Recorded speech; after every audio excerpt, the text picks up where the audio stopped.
Bonsoir à tous, soyez les bienvenus sur Nurea TV. Je suis très heureux de vous retrouver ce soir pour une émission qui n'est pas en direct. Nous l'avons enregistrée quelques jours avant sa diffusion.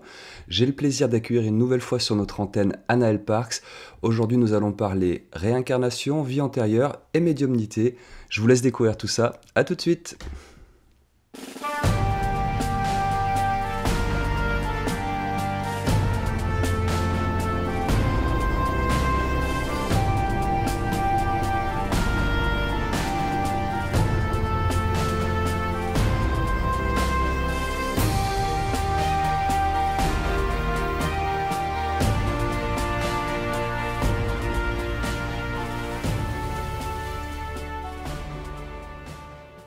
Bonsoir Anaël, je suis très content de te retrouver sur Nurea TV. C'est vraiment un grand plaisir pour moi depuis notre dernière émission et cette série d'émissions qu'on avait consacrée à ton précédent ouvrage.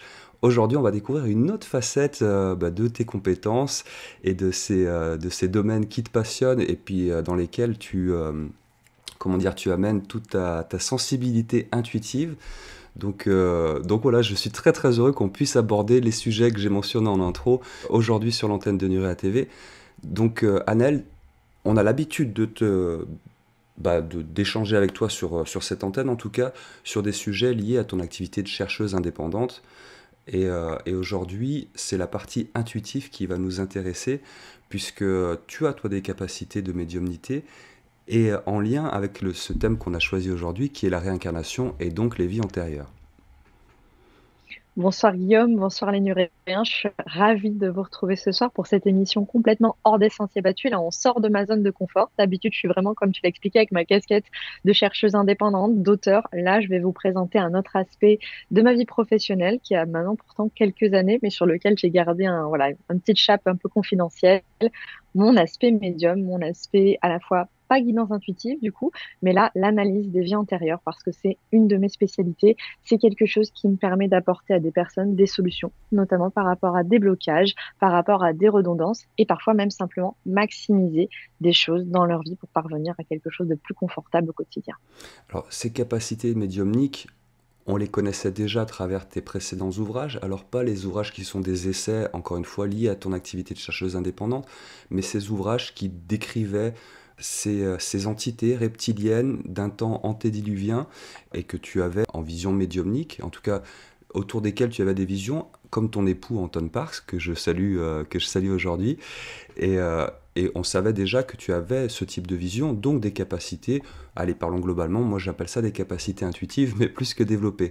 Là, c'est pas totalement autre chose, mais on est dans un autre registre, puisque non seulement tu as des visions sur cette histoire de l'humanité, cette histoire extrêmement ancienne, mais là, ce dont on va parler aujourd'hui, ça concerne tout le monde. J'ai envie de dire, moi, Guillaume, tu pourrais éventuellement avoir des informations sur ce qu'on pense être des vies antérieures qui me concernent. Exactement, et c'est vrai que j'ai beaucoup eu de mal, on peut le voir dans mes précédentes interventions sur votre antenne, à assumer cette dimension médiumnique. Je voulais pas qu'on me mette cette étiquette, j'avais beaucoup de préjugés, alors qu'en réalité, en allant au-devant à l'exercice de cette profession, j'ai réalisé déjà qu'il y avait beaucoup de bienveillance de la part des personnes qui venaient à ma rencontre, de la part des personnes également qui, même sans éprouver d'affinité avec le sujet, aimaient en entendre parler, parce qu'on a tendance à considérer que tout ce qui est en rapport avec la médiumnité, c'est assez sombre, c'est brumeux, c'est obscur, voire c'est peut-être un peu malsain. On va voir ensemble aujourd'hui que pas du tout. Il y a plein de choses extrêmement positives à tirer des enseignements, que ce soit d'une guidance intuitive ou de l'analyse de vie antérieure. Ça sert à quelque chose. Ce n'est pas seulement des élucubrations effrayantes, culpabilisantes. Il y a beaucoup plus à en tirer. Et justement, on s'apprête aujourd'hui dans cette émission à voir tout ce qu'on peut tirer de l'analyse de vie antérieure et de cas qui existent, qui sont totalement indépendants de moi, qui sont déjà connus dans on va dire, l'univers médiatique un petit peu alternatif et qu'on s'apprête à voir ensemble. Alors moi, je précise tout de suite, vous qui êtes en train d'écouter cette émission, les Nuréens, on n'est pas obligé de croire aux vies antérieures. En tout cas, on n'est pas obligé de croire qu'il s'agit effectivement de vie antérieure. Chacun se fera sa propre analyse du sujet. Moi, je pars sur ce prérequis-là que dans tous les cas, en tant qu'intuitif, tu as des informations qui te parviennent. Tu nous diras comment toi tu les analyses, comment toi tu les interprètes. C'est le sujet de l'émission. Je tiens à préciser aussi, pour ceux qui seraient intéressés, que toi tu proposes des lectures de vie antérieure et des séances en tête-à-tête. Donc si vous êtes intéressé et que vous voulez prendre contact avec Anaëlle, n'hésitez pas, vous avez sous la vidéo, dans le petit texte de présentation, toutes les coordonnées qui vous permettront de prendre contact, et Anaëlle prendra la relais. On se lance aujourd'hui, Anaëlle, sur la découverte de la réincarnation et des vies antérieures. Je te laisse prendre la main, je te suis, et puis comme d'habitude, dès que j'ai des questions, et je vais en avoir plein, je n'hésiterai pas. C'est toujours un plaisir, Guillaume. Et comme tu le soulignais très justement, effectivement, que vous considériez, vous spectateurs, que les vies antérieures soient non pas antérieures, mais concomitantes, parallèles dans d'autres univers, ou parce que vous considérez que le temps n'est pas une flèche, mais comme une sorte de grande spirale où tout se passe en même temps, peu importe. Ce qui est certain, c'est que quand on va voir des cas de figure qui sont pas du tout issus de ma profession, ou au contraire des cas de figure que je vais vous évoquer, mais très, on va dire avec beaucoup de prudence, pour pas révéler l'identité des personnes, qu'il y a toujours un enseignement à tirer de ces événements-là. Moi, je pars toujours du principe qu'on peut, en regardant, en analysant des éléments reçus par l'intuition, arriver à des résultats pragmatiques. Ça aussi, c'est une image qui n'est pas du tout corrélée à la médiumnité. On a tendance à dire, c'est du jugement moraux, c'est de l'inspiration, c'est de la poésie. C'est pas incompatible. Moi, je trouve ça très bien, effectivement, de le voir comme une sorte, je sais pas, d'inspiration du cœur. Mais pour ce qui est, moi, de mon vécu, on constate qu'il y a des choses extrêmement pragmatiques. Et pourquoi pas, on pourrait dire des marges d'amélioration, en tout cas d'optimisation du vécu, de vécu présent, qu'on peut réaliser grâce à ces constats. De la même manière que vous ayez la conviction ou pas que la médiumnité est soit innée, soit acquise, cette émission, elle s'adresse également à vous, pardon, dans la mesure où je sais que certaines personnes sont extrêmement fermées, soit à l'idée qu'une personne puisse être née avec des dons médiumniques. Pour eux, ça ne peut être que le fruit d'une discipline, d'une compétence qui est acquise, comme Mhm. l'artisanat, tout simplement. Et d'autres considèrent que non, ça doit être nécessairement un don de naissance. Moi, je connais des personnes qui ont ce qu'on appelle un don de naissance, des personnes qui sont au centre Lovia, une dame très, très, très sympathique avec qui je collabore pour certains cas de figure qui s'appelle Anna Belen, très compétente également. Et on voit qu'il y a des gens d'autres qui se sont formés. Moi, je pense à des gens comme Nathalie Knepper qui ont développé des compétences qui relèvent d'une instruction, d'une réception. C'est pas un truc qui leur est arrivé comme ça. C'est le fruit d'un cheminement. Et je sais que certaines fois, entre ces différentes manières de faire, il existe des clashs terribles. Et je tiens à dire que cette émission, que quoi que vous en pensiez, ça peut vous apporter quelque chose, que vous soyez d'un bord ou de l'autre. C'est noté, donc Alors, ce que je voulais un vous dire, outil pragmatique pour nos vies à tous, si tant est qu'on soit ouvert à la chose. exactement, Guillaume. Et si vous le voulez bien, moi, je vais commencer avec une citation anonyme que j'ai trouvée sur Internet et que je trouvais particulièrement belle pour illustrer le sujet de cette émission. Si la réincarnation est réelle, combien d'entre nous écoutent la musique qu'ils ont eux-mêmes composée, regardent des films dans lesquels ils ont eux-mêmes joué, contemplent leurs propres œuvres d'art dans les musées, marchent sur les routes qu'ils ont eux-mêmes pavées. Ça renvoie à la perspective que on a souvent cette idée que le monde nous a attendus pour exister, alors qu'en réalité, si on se place du point de vue de la réincarnation, on est en perpétuelle progression, on est sans arrêt en train d'essayer de poursuivre un très long projet, un projet au cours de plusieurs vies. Et je trouve que ça renvoie quelque chose de beaucoup plus humble plutôt que cette idée de je vais tout réussir en une vie, je ferai meilleur que mes aînés. Non, on se place dans la perspective de progressivement, lentement, mais sûrement, on arrive à quelque chose de différent, mais tout ne vient pas avec soi, tout ne repose pas que sur le soi, sur l'instant T. On parle également d'autres définitions, bien évidemment, quand on se confronte à la réincarnation, celle de la mort. La mort, d'un point de vue général, c'est défini comme la cessation de la vie, et plus spécifiquement en termes médicaux, la disparition permanente et irréversible de la capacité de conscience et de toutes les fonctions cérébrales du tronc. Ça, c'est ce qu'on Alors ça, appelle c'est quelque la chose. version matérialiste de, de la conscience et de la vie en général. Exactement. Et c'est, on va dire, le lieu commun le plus partagé parce qu'on a besoin de références et de lieux communs. Donc là aussi, cette émission n'est pas là pour critiquer, on va dire, les fondamentaux culturels, les fondamentaux de la science. Je suis pas là pour ça. On est là pour ouvrir le champ des possibles et aller au-delà. La mort, vous allez voir, effectivement, là, on ne parle que la mort du corps. Et ce qui est important quand on considère la théorie de la réincarnation, c'est de considérer que vit distinctement, ou en tout cas persiste de manière distincte après la mort du corps, une forme de conscience qui, elle, va aller se reproduire dans différentes formes incarnées, qu'elles soient d'ailleurs végétales, animales, humaines, non humaines. Et ça, c'est des sujets qui sont absolument passionnants parce qu'on a tendance à vraiment catégoriser la réincarnation avec l'idée que ça se passe uniquement entre formes anthropomorphes et donc humanoïdes. Et on se rend compte quand on se penche sur l'histoire de la réincarnation au sein des différentes religions qu'en réalité, c'est plus de la métempsychose, notamment dans le contexte animiste, c'est-à-dire que métempsychose, ça veut dire vraiment traverser à travers et traverser dans différentes formes. Donc, par exemple, un être humain peut, entre guillemets, régresser et devenir un animal dans son incarnation suivante. Et ce n'est justement, quand je dis régresser, pas regarder comme une régression ni du point de vue moral ni spirituel, c'est juste dans sa forme d'expression. Et je trouve ça très intéressant et là aussi très juste parce qu'on est parti dans une vision de la réincarnation que entre formes humaines à partir du moment où il y a eu cette présence des grands monothéismes qui jugeaient l'être humain comme la forme la plus aboutie de la création puisqu'elle aurait directement été créée par Dieu Ouais. et que son destin, comme c'est dit dans la Bible, est de dominer le reste de la création. Et On arrive au sinon, bout de cette avant, on chaîne. était autrement. Toi, dans ton Tout à fait. expérience à toi et dans la pratique que tu as de la vision de vie antérieure, tu confirmes que on peut passer notre conscience peut passer d'un corps humain après un corps animal, revenir dans un corps humain, voire sur des corps, allez, soyons fous, exogènes?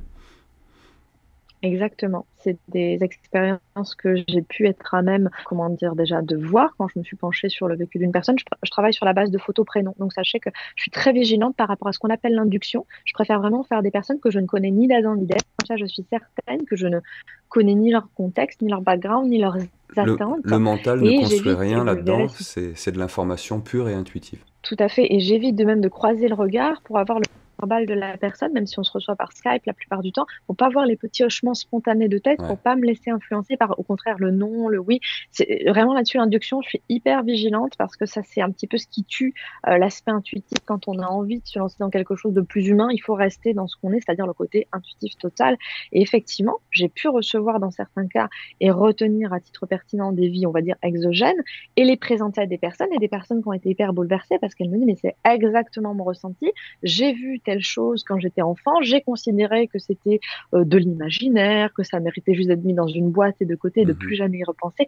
Et c'est merveilleux de pouvoir apporter des choses comme ça, enfin des sources de réflexion comme ça à des personnes parce qu'elles se permettent déjà cette émancipation, de cesser de s'accuser d'avoir une imagination trop développée et de regarder en face ces choses-là, quelles qu'elles soient, pour en tirer l'enseignement qu'elles avaient besoin d'entendre, que ça soit par exemple des choses très pragmatiques. Quand je dis enseignement, c'est l'attachement au groupe, l'attachement au conjoint, la manière dont on gère sa vie. Et pragmatiquement, quand je dis sa vie, c'est le temps que nous passons au travail, le temps que nous investissons à gérer et anticiper nos finances et les coûts de la vie. C'est des choses très pragmatiques qui ressortent de ces consultations. Je ne suis jamais voilà, dans des grandes considérations morales, mais ça, on va y revenir un petit peu par la suite, si vous voulez bien. Si je comprends un peu en filigrane derrière ce que tu nous dis, c'est-à-dire qu'au fur et à mesure de nos incarnations, on développe des schémas dans la psyché qu'on reproduit dans des incarnations suivantes et que le fait d'avoir conscience de ça d'analyser ces schémas de vie antérieure, développés dans des vies antérieures, nous permet de corriger ou d'accepter, en tout cas, nous permet de mieux comprendre nos comportements d'aujourd'hui.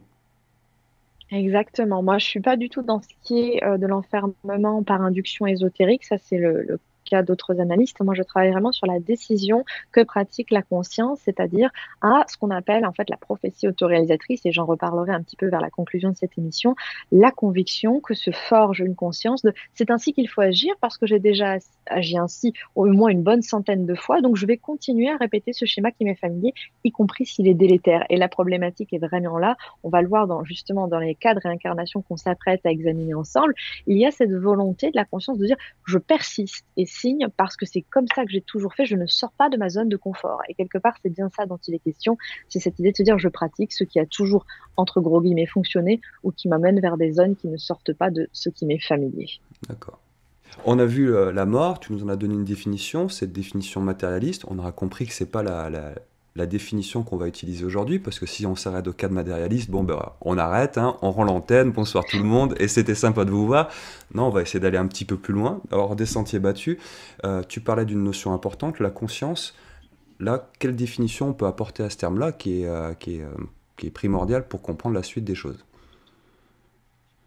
Tout à fait. Alors la conscience, par définition générale, on dit connaissance immédiate de sa propre activité psychique et d'un point de vue médical. Et j'ai vraiment simplifié cette définition qui est extrêmement complexe puisque les enjeux, c'est quand même, on le sait tous aujourd'hui, c'est même au devant de l'actualité, la fin de vie. pour pouvoir calibrer justement dans quelle mesure on peut inviter une personne et l'accompagner dans sa fin de vie. Il faut définir la conscience et la capacité à prendre des décisions.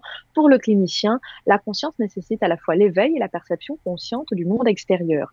Alors pour moi, la conscience à laquelle je vais me référer dans cette émission, on parle vraiment de ce que certains pourraient désigner comme le terme âme. Mais j'ai pas envie de m'inscrire dans un dialogue religieux, justement dans le but de ne heurter aucune personne d'aucune confession, quelle qu'elle soit. Moi, je parle de conscience. Comme ça, on est sûr que je n'attache aucune valeur morale à ce terme-là, c'est-à-dire qu'on va le voir de toute façon, ce quelque chose qui survit par-delà la mort et qui s'exprime soit dans un différent corps, soit à travers un médium ou quelqu'un qui reçoit des informations, qui dit cette conscience m'a donné telle information.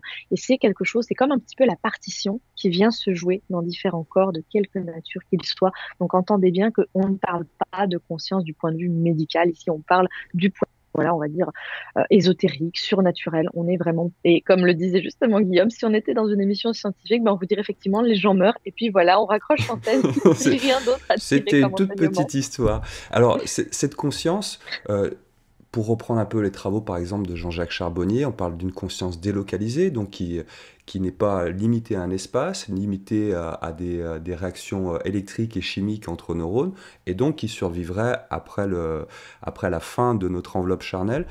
Est-ce que cette conscience qui survit au trépas de notre corps physique n'est qu'une gigantesque bibliothèque d'informations, ou alors est-ce qu'avec ces informations-là, il y a une structure, un logiciel, quelque chose de sous-jacent qui permet de mettre en branle et d'énergiser toutes ces informations? Je trouve ta question très pertinente dans la mesure où je considère que toi, Guillaume, le jour où tu vas rencontrer la mort à la fin de ton existence. Quand tu rencontreras ta nouvelle naissance, tu ne seras pas Guillaume bis, tu seras quelque chose d'autre, une nouvelle expression de cette conscience.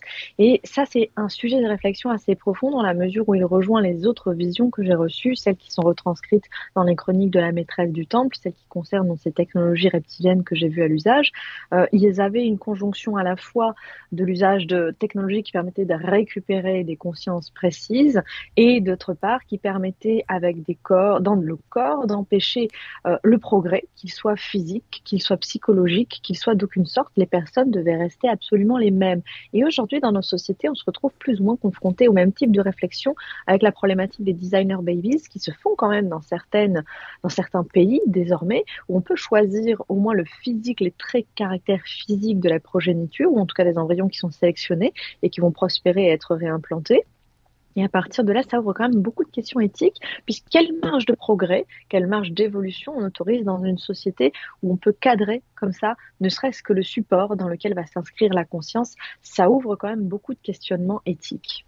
On joue un petit peu aux apprentis sorciers avec tout ça. Très légèrement, en effet. Bon, chacun pensera ce qu'il veut, là encore une fois, vous auriez compris que notre point de vue à nous, il est assez net sur le sujet.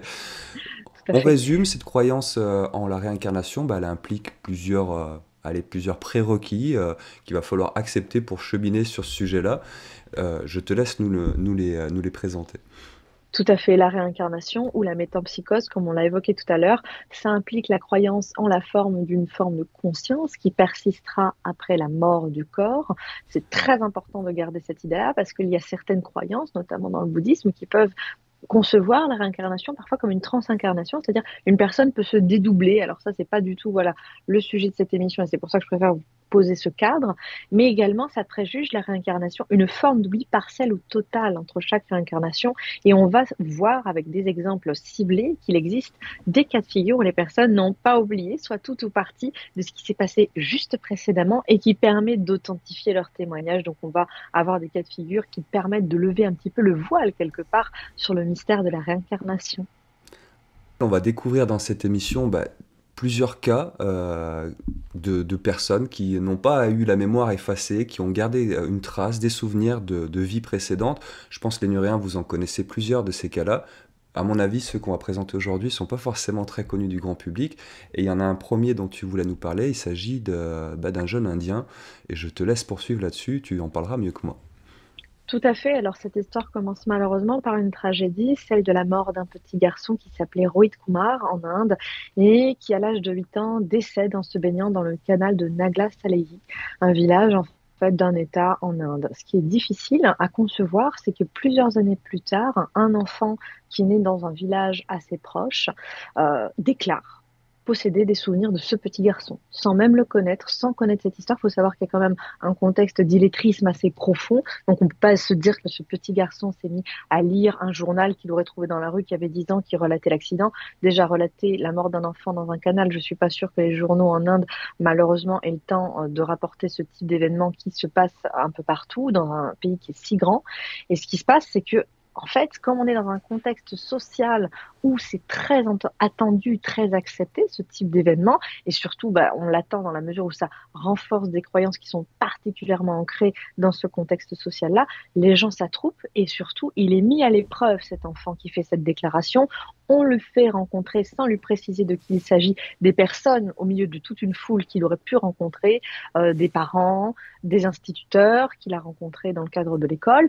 Et là, on se rend compte qu'effectivement, il les identifie. Il identifie sa maison, il identifie des objets personnels. Ça, c'est une méthode assez infaillible de toute façon pour l'identification des réincarnations avec un souvenir qui est spontané.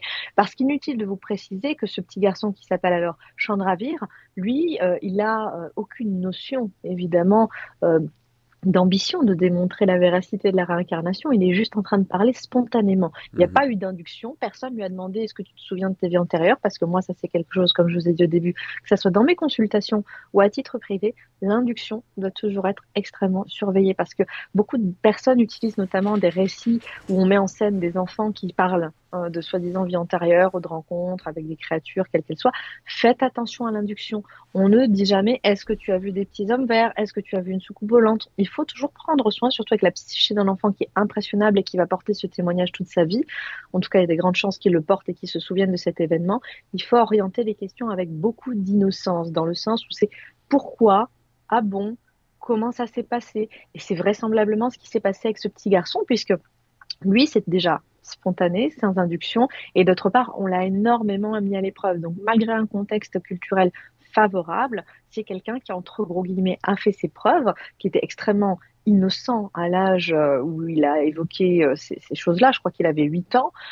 Il a une identification spontanée des lieux, des proches, un récit des événements qui, a priori, devaient lui être inconnus. Mhm. Donc, à partir de là, on peut comprendre qu'on est face à un témoignage qui est intéressant. Bon, il n'est pas intéressant de l'exploiter du point de vue, comme je vous l'ai dit, par exemple, dans une séance où il y aurait des choses à analyser, puisque malheureusement, il s'agit de la mort tragique d'un enfant, mais on constate que d'un point de vue technique, tous les postulats qu'on a évoqués depuis le début de cette émission se retrouvent, c'est-à-dire il y a la persistance d'une information qui retrouve un corps et qui peut, par un cas de figure, peut-être un coup de chance de la nature, permettre de s'exprimer sans le voile qui intervient entre chaque réincarnation. C'est un cas, moi, qui m'a beaucoup touchée déjà parce que c'est celui d'un enfant, forcément, étant moi-même maman, mais parce qu'il y a ce côté vraiment pur, innocent et aucun enjeu, sinon l'enjeu est éventuellement religieux. Et dans ce cas-là, on peut imaginer qu'il aurait été le fruit de l'influence des adultes, mais ça paraîtrait quand même assez cruel et assez vain. Il aurait peut-être, si ça avait été un cas plus extraordinaire, la réincarnation d'une star, d'un chef religieux, pourquoi pas, mais là, on parle d'un enfant, on parle de deux enfants, enfin d'une continuité de vie d'enfants. Mhm. Il n'y a aucune grandiloquence. C'est pour ça que je trouve des témoignages, et j'en ai vu, et ceux-là, par contre, je ne les citerai pas à titre privé, parce que c'est toujours très impressionnant de constater que des choses comme ça, que l'on considérerait comme, on va dire, générales, comment dire, triviales, et ben en fait, ça, c'est ce qui prouve le plus et c'est ce qui accrédite le mieux la théorie des réincarnations, les cas de vie triviales que l'on est capable de trianguler, de repérer et de replacer dans le contexte. Une question que je me pose souvent quand je découvre de tels cas, parce qu'il y en a plusieurs, hein, il suffit d'aller un peu sur la toile, de fouiller des enfants qui parlent de réincarnation, et je suis d'accord avec toi sur le fait qu'un enfant, il y a cette innocence, le peu d'intérêt qu'il a à tomber dans une sorte de mythomanie et à inventer quelque chose. Cet enfant a des informations, mais comment être certain que ces informations sont celles d'une de ses vies antérieures à lui, c'est-à-dire ce fameux logiciel dont je parlais tout à l'heure, cette conscience qui se perpétue de vie en vie et d'incarnation en incarnation. On peut imaginer que cet enfant, de manière intuitive, perçoit des informations qui ne sont pas celles d'une de ses vies antérieures, mais qui n'en sont pas moins des informations d'un être vivant qui a bel et bien existé et expérimenté la matière. Tout à fait, et c'est très intéressant comme perspective dans la mesure où À l'heure actuelle, pour autant que j'en sache, il n'existe pas de preuve avérée de continuité effectivement de la conscience. Tout ce que l'on peut stipuler pour asseoir cette idée-là, c'est que cette personne s'identifiait fondamentalement au récit qu'il a fait de sa supposée préexistence en tant qu'enfant. Il disait je. J'étais allé me baigner, je suis mort, j'étais à l'école avec Mhm. cet instituteur, cette personne était ma mère, cette personne était ma sœur, et à partir du moment où il y a identification, c'est la seule chose qui nous permet de préjuger qu'il puisse s'agir effectivement de son vécu à lui et qu'il n'était pas juste doué de capacités médiumniques hors normes qui lui ont permis de recevoir la vie de cette personne-là. Mais effectivement, en l'état, pour autant que je sache, il n'existe pas de marque, de preuve ou de certificat qui nous permettrait d'être absolument certain, bien que dans une certaine mesure, on va voir un témoignage, mais qui est extrêmement ancien, qui nous permettrait de concevoir qu'effectivement, il y a une suite logique, parce que ce n'est pas une vie dont la personne se rappelle, mais plusieurs. Et à partir de là, quand c'est des vies successives comme un long fil, on pourrait quand même tenir du fait que on se dit ça paraît cohérent, on pourrait concevoir que c'est bien la même âme à chaque fois, enfin la même conscience, pardon, j'aime pas la terminologie religieuse, qui persiste et qui traverse le temps, si on peut dire ça comme ça.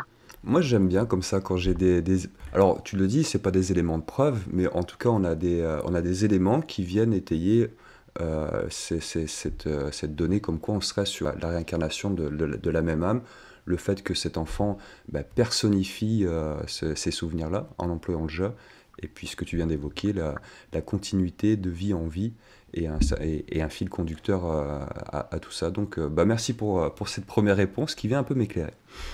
Je t'en prie, et c'est vrai que pour rebondir sur ce que tu dis, il y a vraiment un cas emblématique, mais que je dissèquerai peu parce qu'il vous allez comprendre, il y a un enjeu politique et religieux d'importance, c'est les différentes réincarnations du Dalai Lama, qui est censé être sans arrêt être la même conscience, et qui effectivement, lui, supposément, tel que le dogme de la réincarnation de la conscience du Dalai Lama est posé, se rappelle de l'ensemble de ces successions de réincarnations, ce qui accréditerait effectivement la capacité des consciences à non pas se disperser puis se reformer, mais à former une sorte de continuité logique, si on peut parler de logique dans ce genre de choses qui défient Ce, ce- notre manière de concevoir le réel. ce Dalai Lama, ça veut dire que lui se souvient, enfin, il prétend se souvenir de toutes Ça fait ces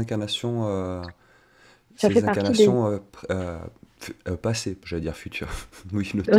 Mais ça pourrait dans la mesure où effectivement le dogme fondamental autour de l'existence du Dalai Lama, tel qu'en tout cas moi je le connais par la vulgarisation générale, je ne suis pas une experte sur le sujet, à chaque mort, il précise quand il va revenir, dans quel village et à peu près sous quelle forme il se réincarnera. Donc ça préjuge de sa capacité à persister de l'autre côté, sous cette forme de conscience dans laquelle il a habité dans ce corps donné, pour après s'insérer dans un nouveau corps. Une fois qu'on a et il dit, par exemple, je reviens en cas, je sais pas, 5 8 ans. Une fois qu'on lance les recherches pour cette nouvelle réincarnation, on relève tous les enfants mâles qui sont nés le jour J dans l'endroit donné. Une fois qu'ils atteignent un âge, si l'on peut dire, de raison, qu'est-ce qu'on fait? On leur présente des objets, un mélange d'objets hétéroclites dans lesquels il y a des choses qui appartenaient à sa précédente incarnation et d'autres qui ne servent absolument à rien. L'enfant doit trouver spontanément, sans induction, quels objets étaient à lui. Et dès qu'il a atteint un âge, on va dire, un peu plus raisonnable, on attend de lui, effectivement, qu'il ait spontanément, sans induction, qu'il ait la capacité de réquisitionner ses souvenirs de précédentes incarnations et qu'il soit capable de dire, voilà, dans telle incarnation, j'ai fait ceci, cela, je me suis trouvé ici, cela, je conversais avec un tel, j'ai écrit certains livres, je ne sais pas, les livres, je ne suis pas sûre, mais des faits de la vie privée. Et ça, c'est ce qui permet l'authentification de cette conscience précise. C'est un enjeu, vous le comprenez bien, qui est politique, qui est spirituel. Donc là, par contre, il y a énormément de pression et je ne Ouais. sais pas dans quelle mesure et dans quel contexte très exact ces événements se déroulent. Je sais seulement que s'il y avait un petit manuel pour l'identification du Dalai Lama, il comprendrait exactement, voilà, c'est, on va Ouais, dire, ouais, une ce sorte de cahier à charge. protocole expérimental où on évite tout parasitage, toute induction. Ce concept d'induction de souvenirs, il est important, vous l'aurez compris, pour pas venir se brouiller les pistes. Mais c'est intéressant, je serais curieux de voir comment, effectivement, concrètement, de Dalai Lama en Dalai Lama, on opère pour être sûr qu'on est bien sur cette continuité d'une seule âme, d'un seul Dalai Lama. Intéressant. Tout à fait. Et c'est vrai que pour ma part, c'est quelque chose, là, ça peut être intéressant, mais ce que je travaille en science, pour revenir 5 minutes à ce que je pratique, c'est non pas la persistance du moi, comme je le disais bien, je travaille pas sur l'idée qu'il y a quelqu'un qui revient et qui aurait, je sais pas, quelque chose à dire de flatteur lors de ces séances. Je suis plutôt dans la persistance des schémas, c'est-à-dire, comme on l'a évoqué au début, cette capacité que nous avons à nous attacher à ce qui nous est familier, y compris si c'est délétère, et à nous placer en situation de difficulté, simplement pour la bonne raison qu'on a l'habitude d'être dans des difficultés ou dans des schémas avec des choses, on va dire, proprement délétères. Je ne suis jamais dans la perspective du mérite, de la faute, du péché. Pourquoi? Parce que si on se trouve au chevet d'une personne, qu'elle soit même âgée ou même simplement un enfant, parce que ça, c'est des cas de figure que j'ai pu connaître, qui souffre d'une maladie incurable, pour moi, il est absolument inaudible, bien que ce soit un discours surnageant dans le New Age, que cette personne comment dire, puisse entendre, ah ben vous l'avez choisi, c'est bien, c'est pour expérimenter telle chose. Non, moi je Oui, ne suis pas dans cette c'est vrai qu'on perspective-là. entend souvent dire, bon, bah, Non. on choisit nos incarnations, on choisit les épreuves qu'on va devoir expérimenter, tout ça pour parfaire notre âme. De la même manière, ça c'est vraiment le dolorisme, hein. Ça vient de vraiment profondément des grands monothéismes et notamment de la chrétienté, même si j'apprécie beaucoup. Voilà, je veux vraiment pas salir l'image de la chrétienté, mais il y a beaucoup de courants qui sont issus des grands monothéismes qui sont là pour expliquer que les injustices sociales et que les problèmes sur lesquels la médecine de l'époque n'a pas de réponse, eh ben c'est Dieu, c'est la faute à Dieu, et puis il faut que vous compreniez, que vous amélioriez, que c'est votre faute. Déjà d'un point de vue moral, je trouve ça particulièrement révoltant. Et d'autre part, certes, il peut résulter un enrichissement personnel à se questionner sur qu'est-ce qu'on aurait pu améliorer, qu'est-ce qu'on peut encore améliorer, quoi faire pour sortir de la difficulté. Mais il est pour moi totalement hors de question de perpétuer cette croyance qui pour moi est vraiment une croyance de l'idée que on l'a bien cherché. Imaginez vous dire ça à une femme battue. Ah bah oui, mais c'est pour améliorer votre patience que vous faites battre par ce mari avec lequel vous Mhm. êtes enfermé qui retient votre argent. C'est un cas de figure vécu, ça. Il est hors de question de tenir ce genre de discours là où la société ou la famille ou la personne a une part de responsabilité. On ne peut pas dire c'est la faute au destin. Pour moi, c'est inaudible et c'est quelque chose contre lequel je me bats énormément au cours de ces consultations. Donc l'incarnation n'est pas un choix. Il y a plusieurs facteurs à l'incarnation. Certaines personnes parviennent à choisir, et ça, c'est vraiment comment dire, un aspect que l'on retrouve dans beaucoup de cultures qui croient à la réincarnation, qui ont développé des théories, notamment dans le contexte effectivement de l'hindouisme. Ceux qui sont, on va dire, dans les strates les plus, si on peut dire, j'aime pas évoluer, mais c'est comme ça que je considère qu'il y a vraiment des strates en termes de valeurs. Ce n'est pas ma croyance, mais pour eux, c'est comme ça. Eux, les plus valeureux, on peut dire, et les plus méritants, ont la capacité de choisir où ils se réincarneront. Et c'est pour ça que certaines castes, entre guillemets, haut placées, les plus haut placés, ne contractent des mariages qu'entre eux, dans le but de produire des enveloppes corporelles capables de recevoir des âmes, si l'on peut dire, à la Ouais. hauteur de leurs parents et perpétuer ainsi un certain entre-soi. Et ne surtout pas se mêler à quoi que ce soit d'autre dans la peur de faire venir des âmes qui ne seraient pas du tout du bon acabit, si l'on peut dire. Moi, c'est vraiment, voilà, il y a certes une dimension de contrôle, mais pour ma part, il est hors de question de dire à quelqu'un que s'il lui arrive quelque chose d'affreux dans la vie, c'est parce qu'il l'a bien choisi et qu'il ferait mieux de réfléchir. Sinon, franchement, autant prendre un martinet et y aller, parce que dans ce cas-là, on sort pas de toutes les, on va dire, l'éducation par la honte contre laquelle je me bats beaucoup, qui a fait des ravages dans notre société. Tout ceci est parfaitement clair et merci de le préciser. Bah, je t'en prie, Guillaume, c'est toujours un plaisir. De la même manière, en termes de conscience, il faut bien préciser quelque chose, c'est qu'aujourd'hui, on a donc cette conviction profonde que le cerveau a été totalement cartographié, que nous comprenons parfaitement son fonctionnement, de la même manière qu'il existe cet a priori des 10% de fonctionnement du cerveau. Enfin, c'est totalement arbitraire, mais c'est pas grave. Là, je vais juste vous parler de la manière dont la conscience se manifesterait. On pense que nous avons donc totalement conscience de où se trouve la mémoire processuelle, le schéma corporel, la mémoire à long terme, etc. Alors, c'est pas du tout le cas. On est toujours en train d'approfondir cette connaissance, mais plus encore, des études récentes ont permis de comprendre que ce que nous interprétons comme la conscience, c'est-à-dire l'activité électrique dans le cerveau, elle est peut-être bien ailleurs. Je m'explique.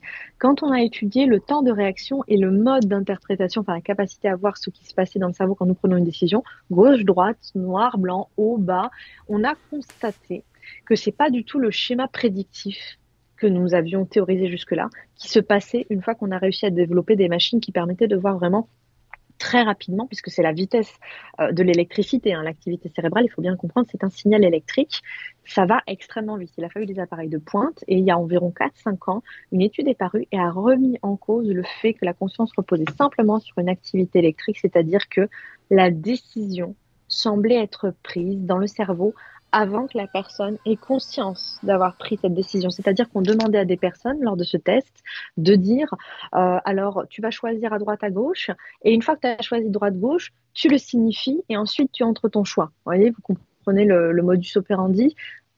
Et à partir de là, on a constaté que le choix se faisait avant que la personne ait la capacité de dire ah oui, ça y est, j'ai fait mon choix. Là, ça remet en cause tout ce qu'on croit connaître de ce que nous sommes. Une fois qu'on voit cela, soit si on est vraiment dans une démarche où on considère que seule la corporalité est source de conscience, on se dit bah, effectivement, le corps en tant que chair nous contrôle et notre image de la conscience n'est qu'une image construite par la société. Et si on ne voit vraiment pas à l'âme et tout ça, bah, dans ce cas-là, ça veut juste dire que nous sommes de chair. Mais moi, en tant que personne qui considère, avec tous les éléments dont je dispose, qu'il y a une conscience qui persiste après la mort du corps, j'aurais tendance à vous dire, c'est une preuve, c'est un élément de preuve que quelque chose influe à travers nous et qu'on n'a pas encore la capacité de capter ce signal, mais que ça va venir. C'est qu'une question de temps pour moi. Oui, ce qui aujourd'hui relève du domaine du fantastique, du paranormal, etc., la science de demain l'expliquera et ça rentrera dans les mœurs et dans notre manière d'appréhender, de comprendre la vie tout simplement. Tout à fait. Et comme je l'ai expliqué précédemment, je suis vraiment pas dans la perspective de chercher Monsieur Napoléon, Madame, un tel. On est vraiment dans des analyses de choses qui permettent de comprendre les patterns. Et c'est bien ce que fait ressortir cette expérience. Il y a des patterns, quels qu'ils soient. Que vous vouliez considérer que ce sont des influences ésotériques qui relèvent d'autres consciences ou d'autres entités qui rentrent en contact avec vous, juste votre corps qui est au-delà de ce que nous pensions qu'il était sur le contrôle de la conscience, ou justement l'existence d'une conscience distincte et qui s'exprimerait à travers le corps. Donc à partir de là, mais comment on définit une personne? Moi, je trouve que ce type d'étude, ça renvoie complètement aux fondamentaux qu'on pense acquis, et c'est cette science moderne qui met à l'épreuve tout ce que nous pensions savoir, et je trouve que c'est important qu'on puisse aujourd'hui s'offrir la liberté d'avoir des éléments de science qui remettent en cause des choses aussi fondamentales. Sujet complémentaire à la théorie de la réincarnation, ce sont les EMI. L'un des plus anciens témoignages d'EMI, des expériences de mort imminente, c'est quand même le mythe d'Air. On l'a mentionné dans une des interviews qu'on a pu réaliser auparavant. Je fais une petite synthèse pour ceux qui ne connaissent pas. C'est l'histoire d'un homme qui a rencontré la mort, qui a fait ce qu'on pourrait appeler aujourd'hui un coma, lors d'un accident où il s'est heurté la tête dans une grotte où il était seul. Et là, il passe de l'autre côté et il voit ce qu'aujourd'hui nous appellerions la lumière, des âmes, etc., des sortes de juges qui lui disent tiens, il est temps de retourner dans ton corps. Et c'est ce qui lui est arrivé. Alors, on retrouve ça. Il me semble que c'est dans un texte de Platon. C'est très intéressant de constater que le sujet de la persistance de la conscience après la mort, y compris dans notre société occidentale, c'était quelque chose de très présent jusqu'à il y a encore pas longtemps, je dirais voilà 2000 ans, avant la suprématie du monothéisme, c'était quand même un sujet qui faisait partie de notre culture. C'est pas juste associé au monde oriental.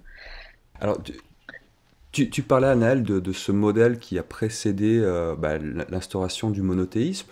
Le monothéisme ne remet pas en cause la persistance de l'âme, sauf que c'est la réincarnation qui rentre pas dans ses codes.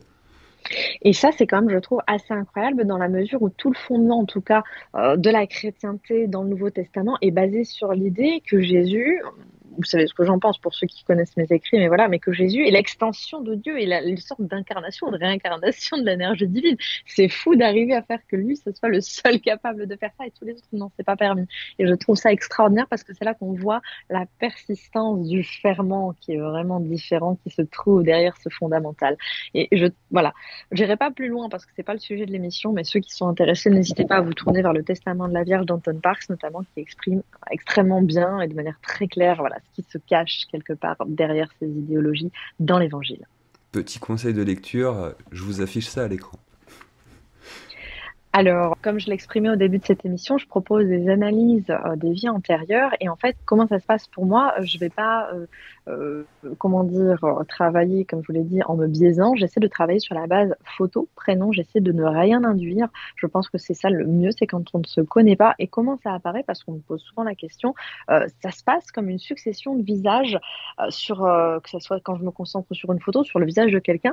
Et ça, pour moi, ça a toujours été depuis que je suis gamine et je pensais que tout le monde voyait la même chose. En fait, c'est très très tardivement que j'ai réalisé que tout le monde ne voyait pas 400 visages quand il regardait quelqu'un dans les yeux. Ça a été un choc, hein, je vous le dis tout de suite. Ah oui. Et- Parce que là, je me suis dit, mon Dieu, c'est vrai, vous le voyez pas, vous. Et ça, c'est quelque chose, je pense que d'autres personnes peut-être expérimentent, mais que malheureusement, comme il y a ce tabou social, et encore une fois, moi, c'est quelque chose sur lequel je travaille beaucoup, le tabou social, je voudrais que ça soit su, que ça soit connu, et qu'on puisse en parler parce que je suis certaine qu'il y a des enfants là dehors ou des jeunes adolescents qui vivent ce type d'expérience qui n'osent pas ouvrir la parole. Ça ne veut pas dire qu'on doit arriver avec ses gros sabots et dire j'ai la vérité vraie, j'ai des capacités, etc. Non, il faut les raffiner. Mais ce qui est certain, c'est que ma conviction fondamentale, comme je l'exprime au début de l'émission, par rapport à l'inné et l'acquis, on a tous ce potentiel. On est tous capables de faire ça. Le souci, c'est qu'on s'est enlevé la possibilité de le faire. Et généralement, comme je l'expliquais tout à l'heure, par rapport à l'éducation, de la honte. On se dit non, je ne peux pas me permettre, je n'ai pas le droit, on va se moquer de moi, ça va me mettre au banc de la société, ce qui n'est pas faux. Hein. Je ne vous dis pas quand vous vous acceptez avec des grands câlins et des grands hurrahs, bien au contraire, mais au moins il y aura de l'épanouissement au bout, à la clé, quelque chose de congruent et ça me paraît très important. Ouais, moi je surenchéris sur ce que tu dis. Alors déjà les amis, vous êtes sur Nuria TV, donc soyez les bienvenus si vous vivez ce genre d'expérience parce que ici au moins on ne se moquera pas et on prendra en compte vos témoignages. Pour revenir à ce que tu disais là, et c'est bien parce qu'il y a peut-être des plus jeunes qui nous écoutent, on l'a eu plein de fois avec des médiums qui sont venus sur notre antenne, qui expliquaient comment ça a été dur, notamment dans leur jeunesse et adolescence, de vivre tout ça, de se rendre compte que tout le monde ne vivait pas les mêmes choses qu'eux, parce que je pense qu'il y a un moment, il y a une sorte voilà, on prend conscience, on se dit mais je suis un peu à part, et du coup avec le rejet que ça implique, donc c'est bien de le préciser, je te remercie Anaël.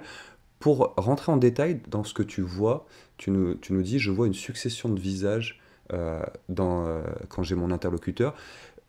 Je prends mon exemple à moi, mais peut-être que toi, tu vois rien en ce qui me concerne, mais ça veut dire que lors d'une consultation, tu pourrais me regarder et voir le regard ou les visages de d'autres incarnations que j'ai eues. Exactement. Et ça, c'est une expérience qui est extrêmement déstabilisante et qui explique aussi pourquoi moi j'ai du mal à regarder les personnes dans les yeux parce qu'il y a un petit peu trop d'informations en même temps. C'est quelque Alors, chose de attends, très je vais douloureux. prendre les lunettes de soleil. Et, autre question, Anaël. Tout à l'heure, tu nous disais il est possible qu'on passe d'un corps d'être humain à un corps animal. Est-ce que du coup, tu vois des regards, des traits animaux, là aussi, chez ton interlocuteur? Ah oui, et je vais en profiter pour vous évoquer une anecdote qui, moi, j'ai eu beaucoup de mal à m'en remettre. J'ai fait forcément au début de ma professionnalisation l'analyse des vies antérieures d'une amie que je connaissais, mais dont je connaissais pas tous les détails de la vie personnelle avant qu'on se rencontre. Donc, c'est ce qui m'a permis d'avoir ce côté un peu où on a pu vérifier ce que je recevais. J'ai passé un très long moment à débriefer avec elle une de ses incarnations animales sous la forme de biche. Et ça, c'est quelque chose de très gênant. Pourquoi? Parce qu'il faut savoir que moi, j'espère ne pas trop troubler grand monde, mais je mange de la viande et je mange du gibier. J'aime beaucoup ça. Et alors, l'idée que j'aurais pu manger cet ami et trouver ça Ah bon oui, dans un bon petit rôti en famille, ça m'a... pendant 3 mois, j'ai pas touché à de la viande. J'étais incapable de manger un œuf. C'était un cauchemar. c'est déstabilisant. Oui. Oui, parce que ça remet en cause beaucoup de choses qu'on pense acquises. Après, je suis pas une militante ultra radicalisée de la cause animale, même si ça me tient énormément à cœur, notamment les conditions de vie dans les abattoirs et dans les batteries, mais enfin pour les poulets en batterie, mais c'est quelque chose, je ne m'y attendais pas. Et en fait, une fois qu'on a vu ça et qu'on ne peut plus, et c'est comme l'innocence, on ne peut pas s'en racheter une fois qu'on a levé le voile là-dessus, je vous garantis que ça remet en perspective absolument tout. Alors c'est vrai que si vous considérez, et ça peut être effrayant, j'ai fait les vies antérieures aussi d'animaux, notamment pour des propriétaires d'animaux qui étaient dans la compétition, notamment cheval de course, etc. Mhm. Ça a été intéressant de pouvoir voir comment on pouvait les aider à orienter leur performance par rapport à d'autres expériences qu'ils avaient vécues, à faire remonter des émotions. Et ça, c'était tout un travail assez, comment dire, inédit que je m'attendais pas à pouvoir réaliser et qui a été surprenant, mais malgré tout hyper productif. D'accord, donc le consultant peut être un animal, c'est Tout à fait. surprenant. Je vais Oui. même aller, soyons fous, je vais essayer de creuser un peu plus loin sur cette notion de jusqu'où on peut s'incarner, sous quelle forme. Moi, j'ai été végétarien. J'entends déjà les ouh, j'étais, ça veut dire que je ne le suis plus, effectivement. Je reconsomme occasionnellement de la viande, moi aussi. Et je me posais cette question à l'époque, où mettre la limite? Qu'est-ce qui est du monde du vivant et du conscient, et qu'est-ce qui ne l'est pas? Tu sais, entre le monde animal et le monde végétal, par exemple, il y a certaines espèces, pardonnez-moi, mais est-ce qu'une moule, un fruit de mer, on n'est pas dans le végétal, j'en ai conscience, mais tu vois, on est à la lisière entre deux. Toi, quelle est l'incarnation la plus surprenante en termes de forme de vie à laquelle tu as été informé? Alors là, moi, je rebondis nécessairement sur ce que tu dis par rapport à un élément d'une émission qu'on a faite ensemble par rapport à la captation de signaux électriques au sein des champignons, notamment le champignon coupé. Je ne sais pas si tu te rappelles le Mhm. bruit terrible, ce cri du champignon. On a désormais la preuve que les laitues, les carottes produisent exactement le même cri, si l'on peut dire, les arbres qui sont coupés de la même manière. Et là, on se retrouve du coup bien en peine. Qu'est-ce qui nous reste à manger? Les cailloux. Et non, puisque d'un point de vue animiste, le caillou est également Oui, habité par oui. une conscience. Donc on est Pour vraiment un animiste, mon crayon, il y a quelque chose. c'est pour ça, c'est très très embêtant une fois qu'on a pris conscience de ces éléments-là. Soit on peut adapter tout son mode de vie en alignement avec ses croyances et on arrive à faire quelque chose qu'on estime être plus équilibré, soit on accepte d'être en compromis total. C'est quelque chose de vraiment très très heurtant.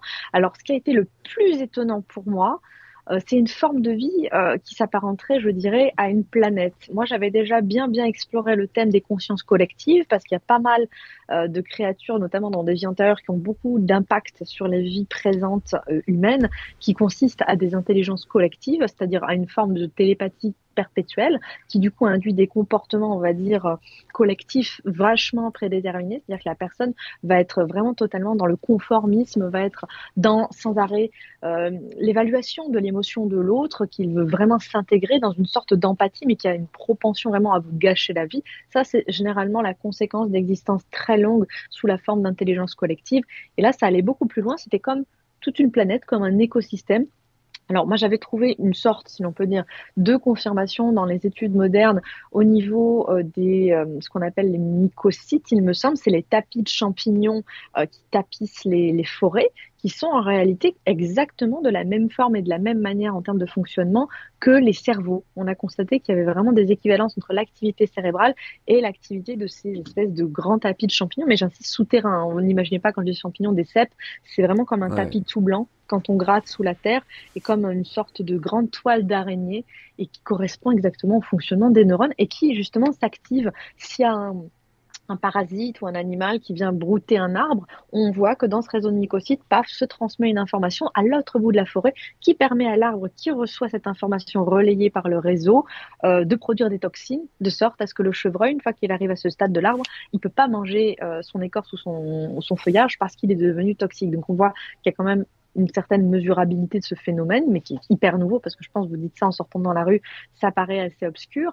Et là, moi, c'est ça, c'est ce genre de mode de vie, mais à une échelle absolument planétaire. Et ça m'a posé beaucoup de questions parce que l'âme, la conscience était hyper marquée par ça. Et c'était en résultait un sentiment de responsabilité, le besoin de contrôle sur des choses qui n'étaient pas du tout à sa portée et qui lui pourrissaient la vie parce qu'il était persuadé que cette personne était responsable de tout ce qui se passait dans son entourage et il a fallu vraiment faire un gros travail processuel parce que sinon il en résultait voilà, des conséquences de programmation, de standardisation qui étaient très très très ancrées. Très intéressant tout ça, et merci pour cette réponse. Une planète, mais comme tu l'as dit, là on est sur une incarnation. Euh, Nous on a tendance à cloisonner, on se considère comme une entité une. L'incarnation peut être plus globale. Et tout à fait. Et en fait, ce qui est même intéressant, c'est de savoir que depuis les années 60, il y a ce qu'on appelle l'hypothèse Gaïa qui a été développée par des chercheurs qui au début étaient très très suivis par le gouvernement américain et de Grande-Bretagne, puis qui après a été complètement balayée aux oubliettes. Mais ça a été une théorie qui a été développée de penser qu'il y avait une sorte de pan-conscience de l'écosystème, de la planète, de la même manière que nous existons sous une forme consciente. Imaginez que les planètes puissent avoir ce type de conscience.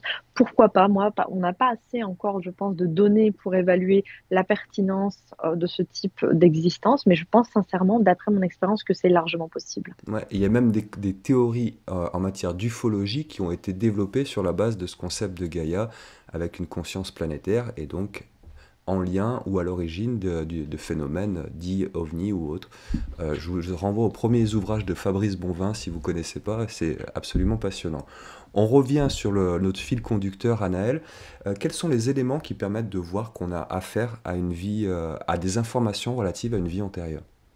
Alors, ce qui est principal, et vous l'avez compris, c'est ma priorité, sans aucune induction. Quand on n'est pas dans le cadre d'une séance, c'est-à-dire qu'on n'est pas à la recherche de quelque chose à travers moi qui part chercher vos infos, il faut que la personne, qu'elle soit enfant ou adulte, parle spontanément. Si ce n'est pas le cas, il faut vraiment y aller avec beaucoup de prudence, des commandes, et pourquoi pas de est-ce que tu as vu ceci, est-ce que tu as vu cela, sinon on part tout de suite sur de la programmation mentale et la personne quelque part cherche à s'inscrire dans un archétype. Souvent, les personnes se limitent vachement justement par rapport à qu'est-ce qui peut ressortir d'une vie antérieure. Très généralement, on dirait de manière, on va dire voilà, générale, on a un sentiment de connaître quelque chose, quelqu'un, de savoir, mais on ne sait pas où et pourquoi on aurait ces éléments-là de connaissance en nous. Parfois même, il y a des personnes qui présentent des notions sur des sujets auxquels ils sont normalement totalement étrangers, notamment un enfant qui aurait des connaissances en mathématiques ou en musique, donc des choses qui sont quantifiables, qui sont chiffrables, qui ne devraient pas être du tout de son niveau. On peut toujours mettre ça sur le compte de la curiosité intellectuelle ou des capacités de déduction à ce stade-là. Par contre, ça va beaucoup plus loin quand on présente des talents innés, que ce soit pour la cuisine, la musique ou des domaines un peu plus difficiles à évaluer comme le théâtre, le cinéma. Mais ça, on a quand même pas mal de cas et c'est un des plus amusants, je trouve, de réincarnation de comédiens, notamment de comédiens d'Hollywood, et ça a été des cas assez médiatisés, même si j'en ai pas présenté dans ce diaporama, ça fait partie des choses qui ont été beaucoup relayées, puisque on a beaucoup de documentation sur ces personnes, la vie de ces personnes, donc c'est facile de contrôler ceux qui prétendent être ce type de personnes, y compris s'ils ont un jeune âge.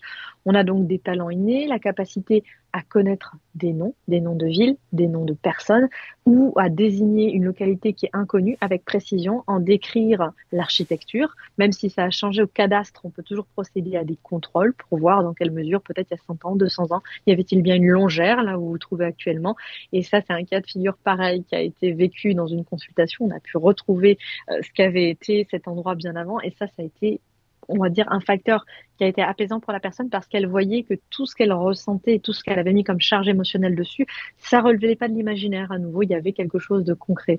Enfin, moi, ce que je trouve les plus pertinents comme, on va dire, manifestation spontanée de souvenirs liés à des vies antérieures, c'est quand même quand on connaît des événements historiques, notamment des choses qui sont complètement cryptiques, des batailles qui n'ont pas du tout, on va dire, attiré l'intérêt de l'histoire avec un grand H, des détails totalement saugrenus ou inconnus d'une localité, et des éléments précis et intimes de personnes dont on peut recroiser le destin, que ce soit des mariages, par exemple, on peut savoir dans cette vie, une vie, un tel, qu'il y a eu 2 mariages. Le premier, par exemple, est stérile et la personne disparaît au bout de la première année, la personne se remarie. On a, par exemple, ce genre d'éléments. Et ça permet à l'état civil, quand il est consultable, de pouvoir prouver effectivement telle personne, telle ville, telle époque, telle circonstance.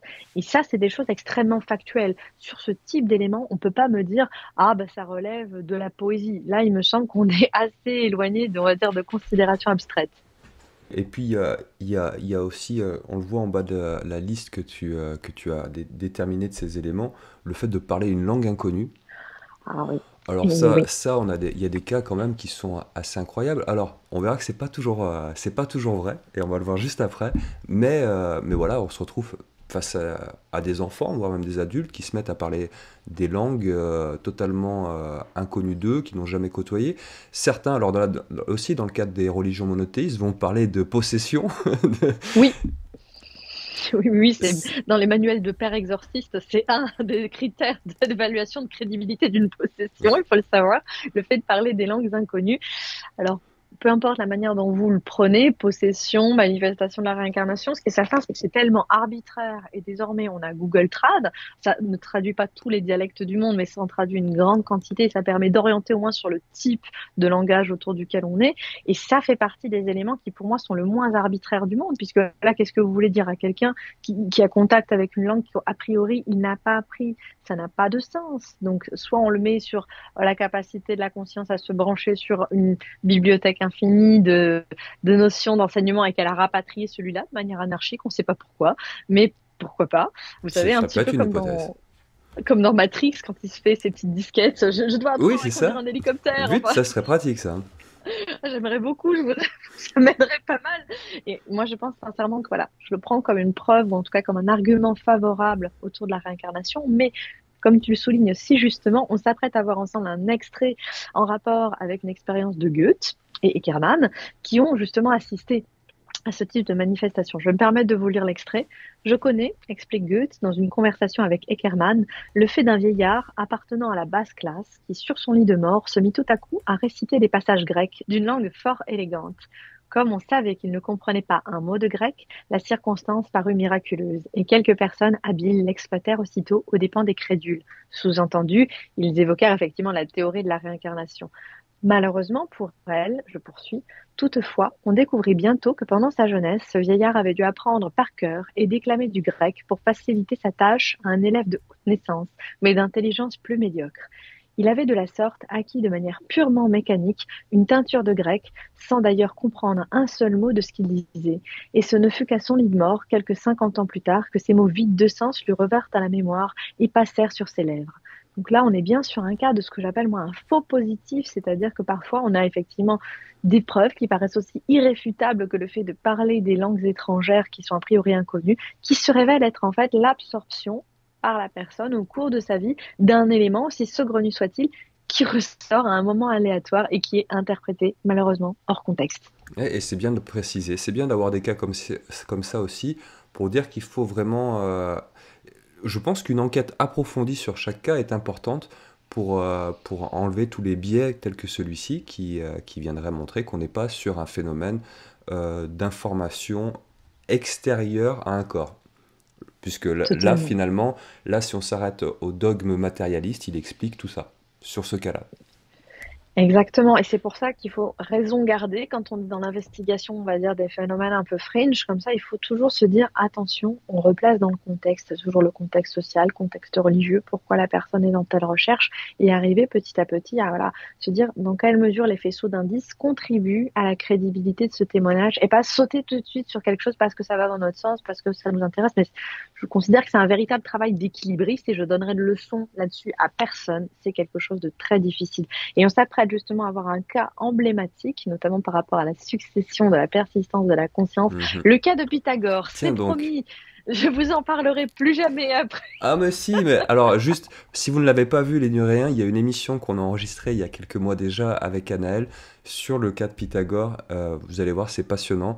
Donc n'hésitez pas, je vous mettrai le lien sous la vidéo aussi pour retrouver cette émission et vous allez vraiment trouver ça assez remarquable. Je te laisse nous expliquer le cas de Pythagore en ce qui concerne la réincarnation.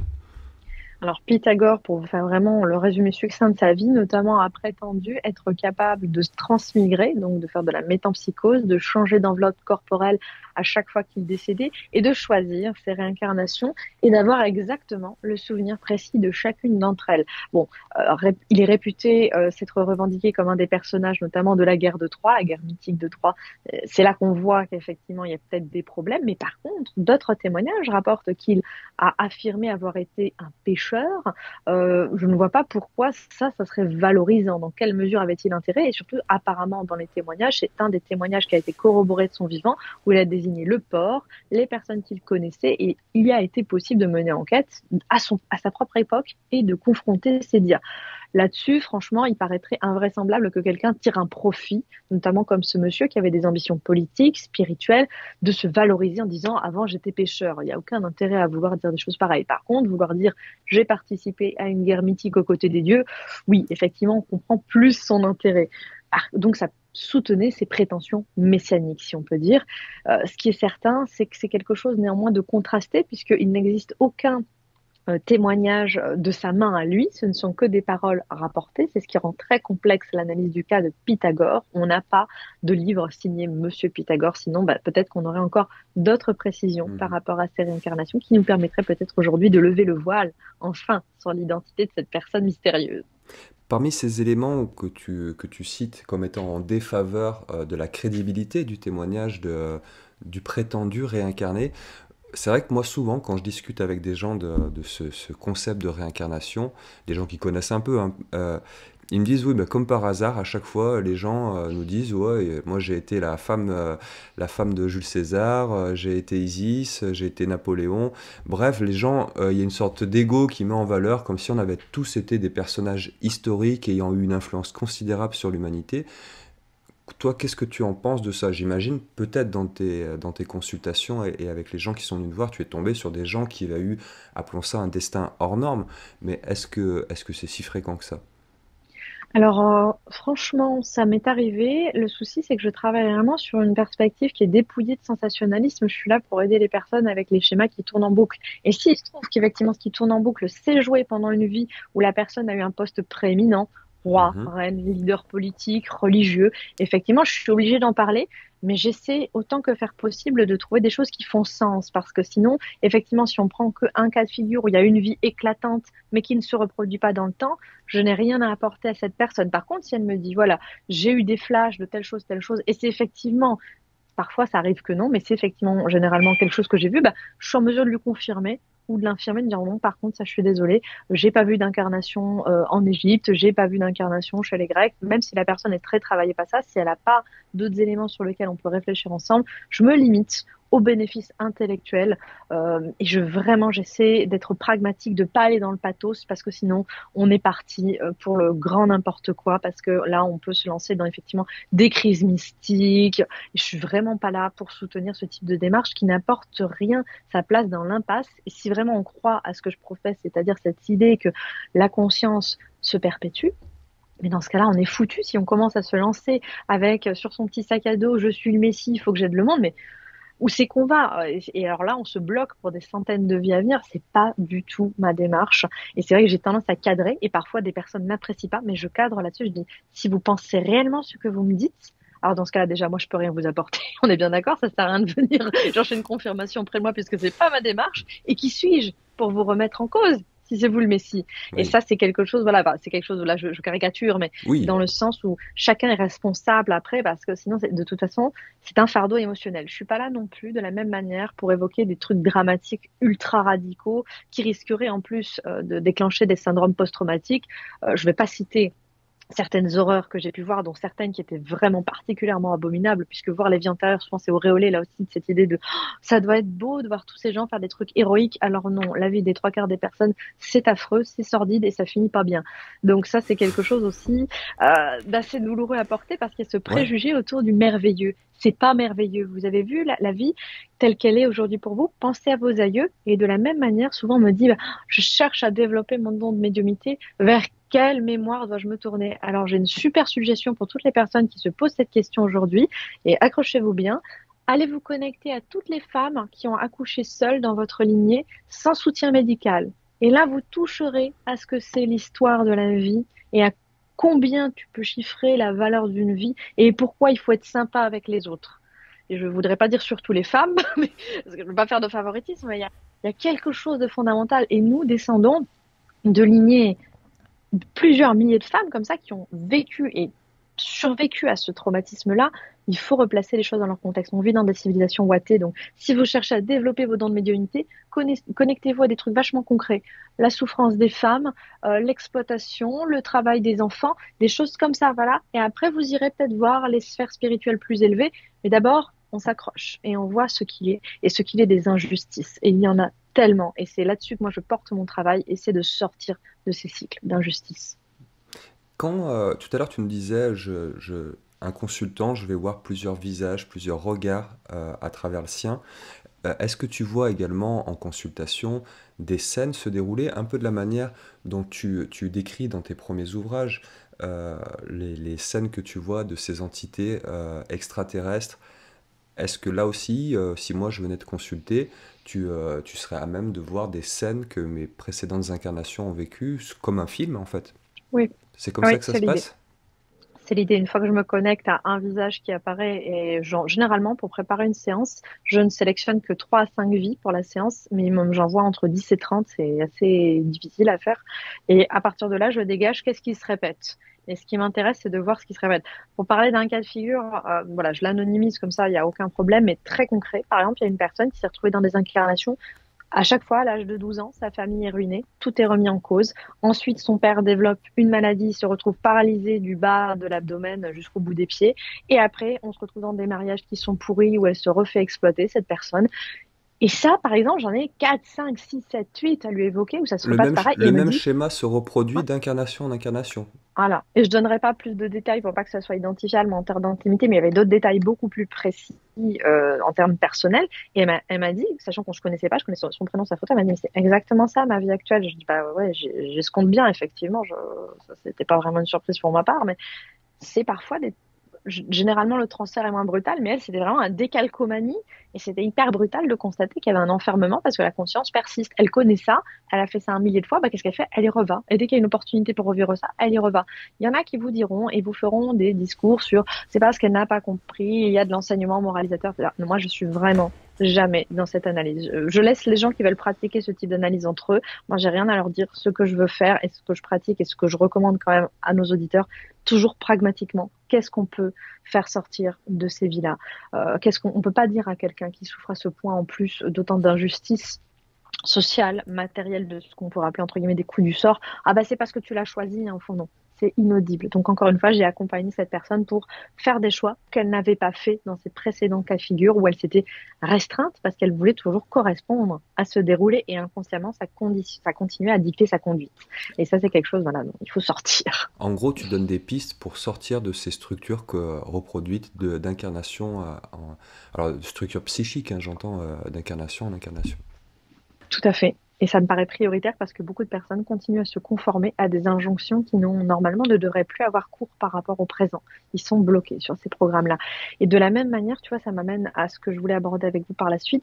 Est-ce que je dois tout dire? Bah non, comme je le précisais tout à l'heure, je suis pas là pour faire dans le pathos, je suis pas là pour faire dans le traumatisme non plus. Parfois, il y a des personnes qui, au présent, ont vécu des traumatismes extrêmement violents. Je suis pas là pour leur envoyer toute l'horreur des civilisations passées qui étaient particulièrement cruelles et violentes. J'y vais avec beaucoup de précautions. Je ne fais pas part non plus d'opinions personnelles, sauf si on me les demande. Je reste toujours en dehors de considérations, de nos considérations morales, de considérations de jugement. On est là pour parler factuel. Et pareil, quand je parle de cas de figure où la personne, je ne sais pas, elle a été extrêmement cruelle, peut-être a-t-elle été un chef de guerre qui a commis des sévices, il est hors de question de lui balancer. Elle a été une sacrée petite ordure. Non, alors il s'est passé ceci, cela, et ça a eu telle conséquence. Il est probable qu'aujourd'hui, dans l'influence de votre quotidien, vous ayez développé en réponse ce type de tempérament, ce type de manière de faire des choix, et comment sortir de là. Mais on n'est jamais dans je te balance voilà, On toutes n'est les pas dans la ordures. morale et dans le jugement. Parce qu'après tout, doit-on se sentir responsable de nos actes d'incarnation passée?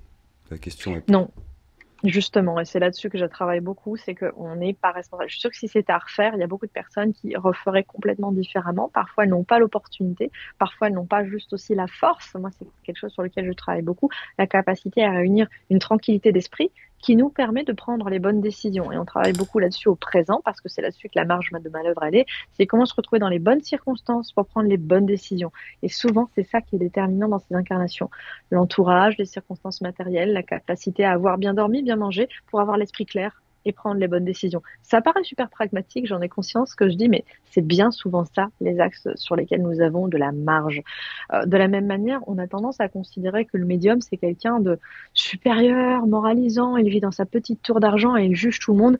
Ceux qui me connaissent et qui m'ont déjà rencontré savent à quel point je lutte aussi contre ce préjugé. On n'est pas là pour se donner en spectacle parce que bon, si c'est le cas, dans ce cas-là, il vaut mieux faire one man show, mais on est vraiment tous, je pense sincèrement, au même niveau. Il y a même des gens, un truc qui me choque beaucoup, qui me dit oh, mais je vous admire tellement, mais faut pas, admirez-vous vous de la charge de travail qui vous a emmené à vous questionner, à vous emmener à moi éventuellement, mais moi sinon j'ai rien d'admirable, c'est vous qui faites le boulot, moi ça ne me concerne pas.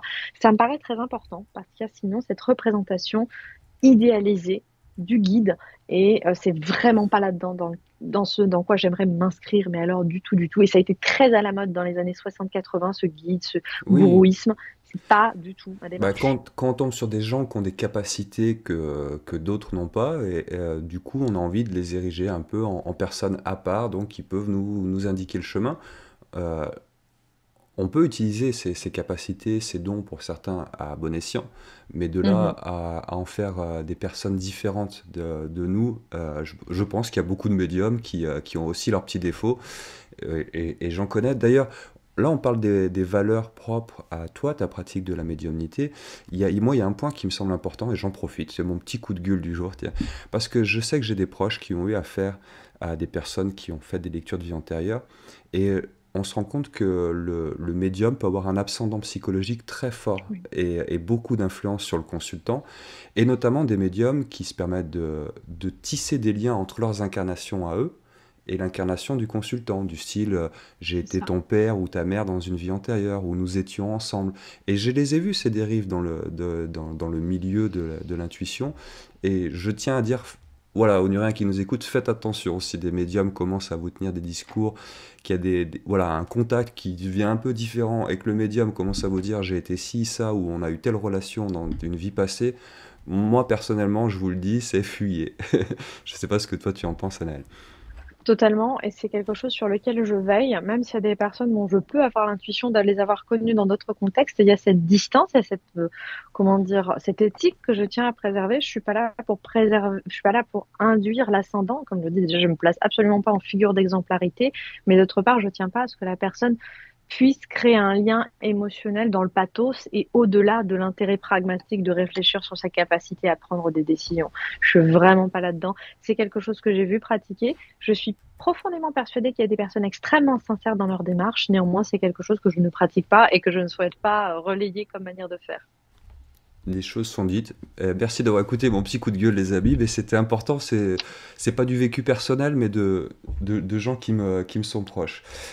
On va poursuivre cette émission, Anaël, avec un autre cas concret de ce qu'on pense être une vie antérieure, le cas de Dorothy Eddy. Là aussi, je te laisse, je sais même pas si je l'ai bien prononcé, mais je te laisse nous expliquer de quoi il retourne.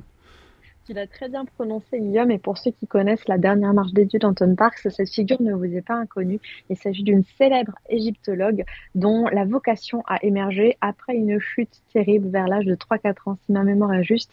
Elle est tombée dans un escalier, elle a eu un traumatisme crânien très important, à tel point qu'elle a été portée comme morte.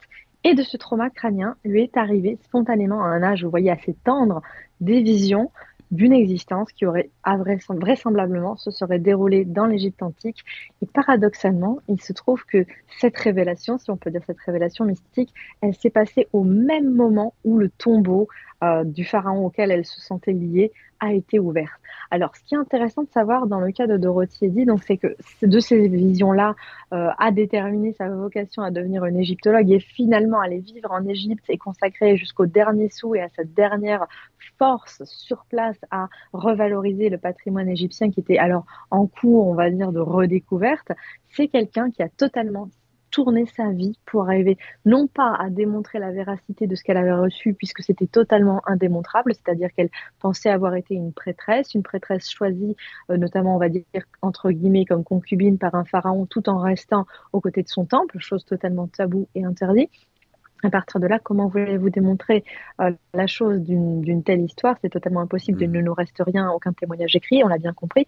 Ce qui est intéressant dans le témoignage de cette personne, c'est qu'un, il a orienté sa carrière, et une carrière extrêmement prolifique. Et ça lui a donné le fuel, ça lui a donné le feu pour alimenter quelque chose qui est l'entreprise qu'elle a faite, vraiment au bas mot, c'est surhumain. Tout ce qu'elle a consacré à la valorisation du patrimoine égyptien, c'est fantastique. Les éléments qu'elle a donnés, c'est des détails pour certains qui ont pu être vérifiés, qui étaient ni trop valorisants, ni trop sensationnels. C'est une expertise qu'elle a mis au service de sa vie professionnelle. Par contre, ce qui est dommage, c'est que c'est un témoignage qui est postérieur, c'est-à-dire qu'il aurait été bon d'avoir des témoignages de ces visions qu'elle a reçues enfant au moment où c'est sorti. Elle a écrit des livres, ou on a écrit des livres sur elle à la fin de sa vie. Il y avait un contexte culturel favorable, c'est-à-dire que elle était quand même dans une famille de lettrés, elle n'était pas voilà dans une culture à l'autre bout du monde. L'Égypte, c'était quelque chose qui était un lieu commun, on en parlait alors dans les journaux. Elle aurait pu intégrer en elle certains éléments. C'est pas du tout ce que je crois. Moi, je crois sincèrement que son témoignage, il est crédible et il est sincère, mais néanmoins, voilà, à sa décharge, je suis obligée aussi d'évoquer des éléments un peu plus défavorables. Pour y voir plus clair sur ce sujet de Dorothy Eddy, ces visions de vie antérieure qu'elle a eues, ces informations, elle les a eues une fois adulte. Elle les a eus enfants. Et mais enfant également. D'accord. elle ne les a rapportés qu'à l'âge adulte. Et c'est là, en cela, le témoignage postérieur qui pose problème du point de vue du crédit, Qui vient malheureusement. brouiller un peu. Mais le cas n'en est pas moins intéressant. Et moi, je connaissais pas le cas de Dorothy Eddy. Et tu dis, on la retrouve dans quel livre d'Anton? La dernière marche des dieux d'Anton Parks, qui est un ouvrage consacré notamment à la traduction inédite des murs du temple d'Edfou, pardon, en Égypte, qui retrace les origines dans la culture égyptienne du mythe de l'Atlantide, qui, comme le disait lui-même Platon quand il a retranscrit ce mythe, est bien d'origine égyptienne, et mon mari en a démontré l'origine exacte dans cet ouvrage. Encore un conseil de lecture. Alors, je voulais vous présenter également le cas de James Leninger. Certains le connaissent peut-être parce que c'est un cas qui a été beaucoup adapté dans plusieurs, il me semble. C'est pas des séries télé, mais des téléfilms ou des petits reportages, voilà, à vocation qu'on peut retrouver Mhm. sur certaines plateformes que je ne nommerai pas. Et à partir de là, ce cas, lui aussi, m'a beaucoup interpellée puisqu'on est dans le cas d'un témoignage spontané d'enfant. Alors, c'est un petit Américain qui explique qu'il était, dans sa précédente vie, effectivement, un soldat américain stationné extrêmement loin, dans un endroit dont personne n'avait jamais entendu parler, et que son avion a été abattu et qu'il est mort à la fois incarcéré dans cet avion et en se noyant. C'était quelque chose qui au début a beaucoup effrayé les parents, donc ils l'ont pas beaucoup encouragé à parler. Puis comme ça persistait jusqu'à l'âge de 12 ans, là ils ont rassemblé ce témoignage de manière, on va dire, cohérente et cherché à démontrer la réalité ou non d'ailleurs, ils cherchaient juste à aller à la confrontation de ces infos, de l'existence de ces événements, pardon. Alors, ce qui est en défaveur par rapport à ce contexte, c'est qu'évidemment, vous l'avez compris, c'est adapté à la télévision. Donc, dès lors, il peut y avoir de l'enjolivement. Néanmoins, je trouve qu'il est extrêmement crédible, ce témoignage. Pourquoi? Il n'est pas, comment dire, il n'est pas valorisant. On parle juste d'un simple soldat dans une bataille périphérique, une bataille qui est même pas iconique, qui était complètement sortie des histoires, dans des livres d'histoire. Comment cet enfant aurait-il pu en entendre parler? Pourquoi se serait-il aussi trouvé attaché émotionnellement à ces événements s'il n'était que médium et avait capté une information, on va dire, lambda? Je pense sincèrement que cette personne est la réincarnation de ce soldat qu'évoquait dans ses visions et qu'il a eu le besoin quelque part d'exorciser le traumatisme d'avoir été victime de cet accident fatal au cours de la guerre parce qu'effectivement il était jeune lors de son décès, il n'était pas prêt à mourir et en choisissant de se réincarner, très très vraisemblablement, sa conscience était marquée par l'idée de je ne dois pas à nouveau mourir dans de telles circonstances, je ne dois pas mourir jeune, et si possible, peut-être faire un signe à ceux qui étaient et qui m'ont connu à cette époque-là. C'est un témoignage qui est très touchant, mais qui malheureusement, voilà, possède le désavantage majeur d'avoir été adapté à la télévision, ce qui est vraiment problématique. Ouais, ouais, forcément, quand on mêle fiction réalité, la ligne devient un peu trouble. Mais avec James Leminger, ce qui est intéressant, c'est la somme de détails sur les batailles menées, sur l'aviation, l'aéronautique, etc. On est sur quelqu'un, voilà, on imagine mal un enfant euh, avoir parcouru dans la bibliothèque de ses parents un livre sur la guerre, puis comme tu disais, sur des certaines batailles qui sont très peu documentées, donc peu de chances de retrouver ça dans la bibliothèque des parents. Le cas est vraiment intriguant et à mon avis sérieux. Mais Tout à comme les fait. précédents, hein, je ne porte pas un jugement sur la crédibilité de ces témoignages. Merci Guillaume. Je voulais également vous présenter c'est pas vraiment un témoignage, mais pour ceux qui le savent, j'apprécie beaucoup Rainer Maria Rilke, qui a écrit donc une lettre, je vous fais un petit extrait, une lettre à un jeune poète en 1904. Il nous faut accepter notre existence aussi loin qu'elle peut aller. Tout, et même l'inouï, pardon, doit y être possible. C'est au fond le seul courage qu'on exige de nous, être courageux face à ce que nous ne pouvons rencontrer de plus insolite, le plus merveilleux, de plus inexplicable. La peur de l'inexplicable n'a pas appauvri seulement l'existence de l'individu, elle a également restreint les relations entre les hommes, extraites en quelque sorte du fleuve des virtualités infinies pour être placées sur un coin de rive en friche où il ne se passe rien. Mais seul celui qui est prêt à tout, celui qui n'exclut rien, pas même ce qui est le plus énigmatique, vivra la relation à quelqu'un d'autre comme si elle était quelque chose de vivant et y jettera même toute son existence. C'est sur ce type de postulat que j'appuie déjà non seulement cette émission, mais toute ma démarche. Donc je veux vraiment faire comprendre à ceux qui nous regardent que je ne suis pas là dans la diffusion d'un message de type messianique, c'est la vérité vraie, etc.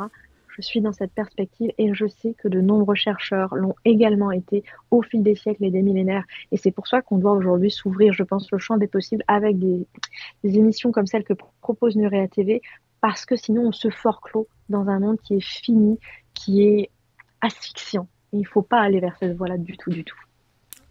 Alors moi j'abonde à 100% dans cette direction-là.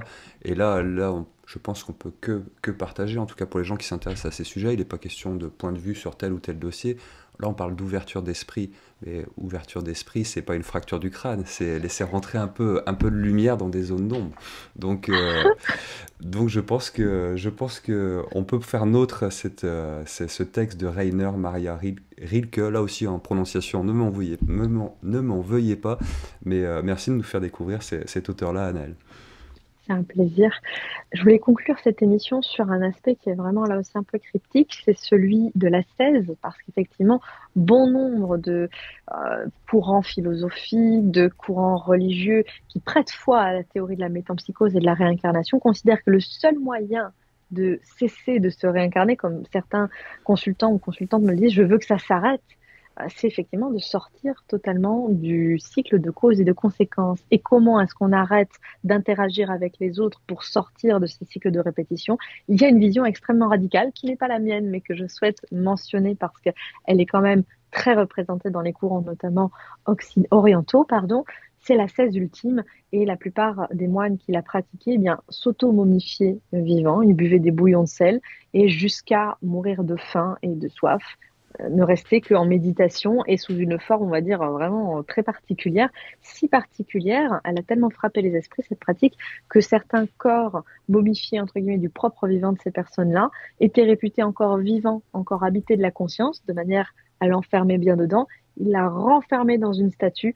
Il existe un exemple qui a été notamment présenté au musée Guimet à Paris il y a quelques années, que vous pouvez voir sur ce slide. Et tout le monde, c'est ça qui est fabuleux, comme le secret avait été perdu pendant des siècles, tout le monde avait oublié qu'à l'intérieur de cette statue, il y avait réellement un corps, et un corps momifié lors d'une procédure très particulière, dans une discipline d'ascèse très spécifique pour se couper du cycle des réincarnations. Et alors là, tu donnes une information que moi, j'avais jamais entendue sous cet angle-là. L'objectif de cette ascèse serait de garder la conscience avec le corps, et donc qu'elle ne, allez, pour reprendre une imagerie là aussi chrétienne, qu'elle ne monte pas au ciel et qu'elle ne reparte pas dans un cycle d'incarnation. Il y a deux voies dans ce cas-là. Soit elle se dissout dans le grand tout, Mhm. c'est une entreprise qui, soi-disant, peut être atteinte parce qu'on se mortifie, parce qu'on rejette le corps et parce qu'on a cessé toute implication dans le monde des causes et des conséquences. Mais dans ce cas-là, il faut revenir plusieurs fois et refaire cet ascète plusieurs fois pour complètement se dissoudre en tant qu'entité individuelle, pardon. Ou alors, s'attacher si fort à ce corps et à le mortifier et à se restreindre dedans, de telle sorte que la conscience n'est pas frappée par le moment où la mort intervient, donc elle reste Ah, je bloquée, comprends. toujours dans cet état de méditation. C'est très particulier. C'est très morbide selon notre conception du vivant. Donc attention, j'insiste, je ne recommande pas Non, du tout on ce genre de mentionne juste pratique. le fait que ce courant de pensée et ces pratiques ont existé, voire existent encore chez certains pratiquants de la 16.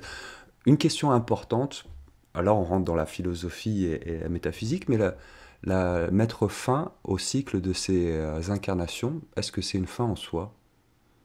Certaines personnes considèrent que c'est un objectif qui est louable.